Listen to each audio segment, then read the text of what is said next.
روزہ دار کو افطار کرانے کا ثواب۔ حضرت زید بن خالد رضی اللہ تعالیٰ عنہ ارشاد فرماتے ہیں کہ آپ صلی اللہ علیہ وآلہ وسلم نے فرمایا، جو شخص کسی روزہ دار کو افطار کرائے یا کسی مجاہد کا سامان سفر تیار کرائے تو اسے بھی اس کے مثل اجر ملے گا۔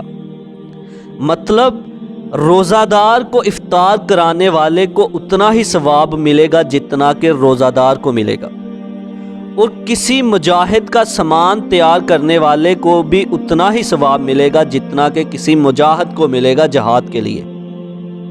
اللہ پاک مجھے آپ کو قرآن و سنت پر عمل کرنے کی توفیق عطا فرمائے، آمین۔